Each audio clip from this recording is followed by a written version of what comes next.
sure. I'm broke down for gas. Gotta take the old beater instead.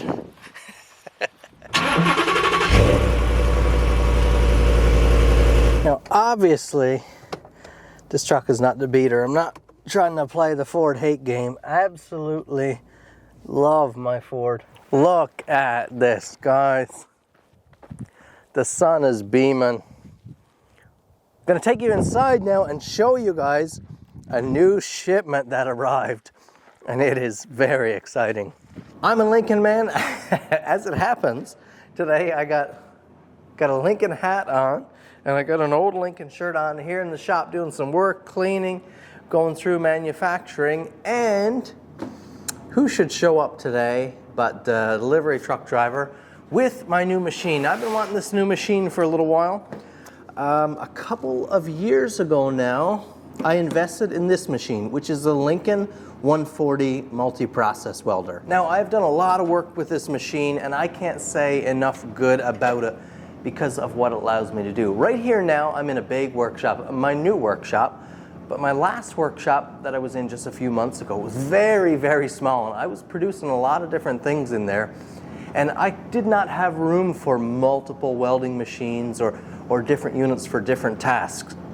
And I didn't have the resources for it either. It just was not worth it for me to have multiple machines. So what I went with was a multi-process, and this allows me to do DC TIG, DC MIG, stick welding, allows me to do it all. It'll run a push-pull gun, a spool gun for white metal or aluminum.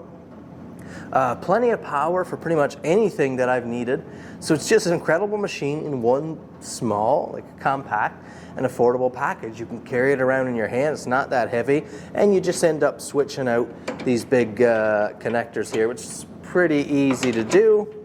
But I love this machine. But I mentioned it allows me to do DC TIG only, a DC machine. And DC TIG is for carbon steel, for iron-based products, not white metal, aluminums, and things like that.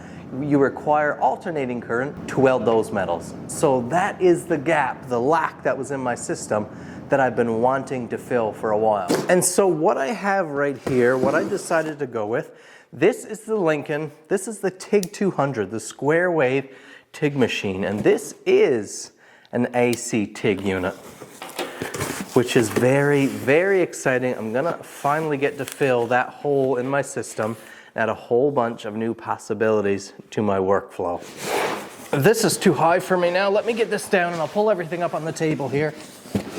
And we'll have a look at what's included in this package. Okay, here we go. I'll run through the full kit. We have our gas line, so for connecting, you can see there's one hooked up right there, a bottle to the machine. We have the 240 volt power connection. Now, my 140 multi-process there only runs on 120 or 110 if you're in the States. We're 120 and 240 up here, but same power system. But this machine can run high voltage 240. And you can see right here, here's a cable that we can run at lower voltage if we decide, which for a while here, that's probably how I'll be running it. We can run low voltage on a 120.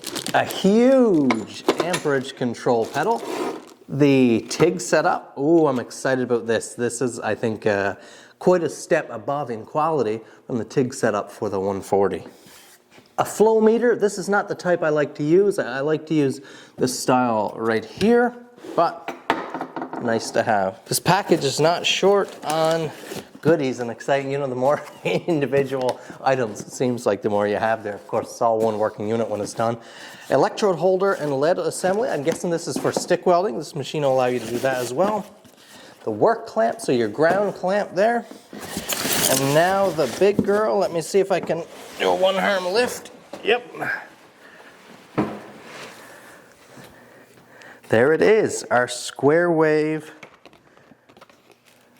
unit, our AC TIG machine. Boy, that's a nice, crisply designed machine. And lastly, your paperwork. And I find of all the Lincoln products I've had now, I've had several between the accessories and a couple different machines and stuff. They do an awesome job at providing like quick reference manuals, quick start guides. So right here, you know, every button is listed out with a full description.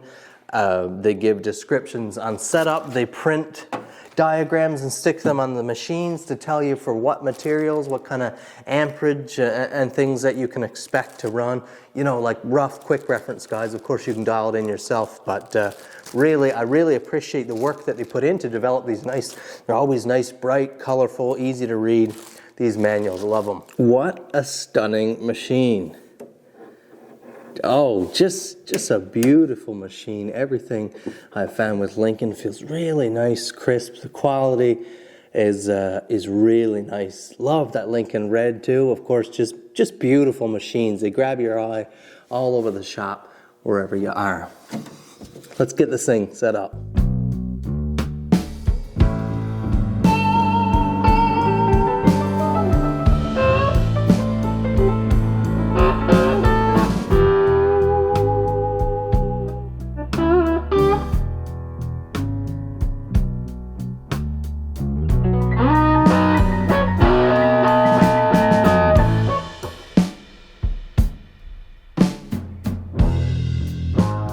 Now, along with finally being able to TIG weld aluminum products, the second thing I'm most excited for with this setup is the difference in the torch and cable. The 140 multi-process, the cable is rubber coated and it's fairly stiff compared to this nylon webbed cable here. Now, I'm saying nylon, but it's probably like a Kevlar or something like that. But this cable has a lot more flex in it, and that's why they have this braided jacket down here, up here to protect you from burning up your cable too much.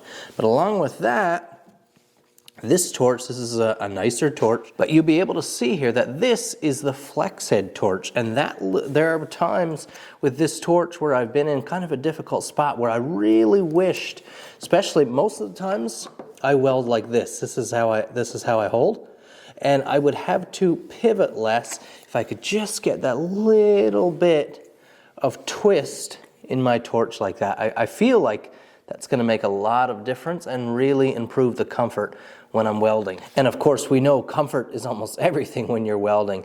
The more comfortable and stable you can be, especially with TIG, the better success you're probably going to have.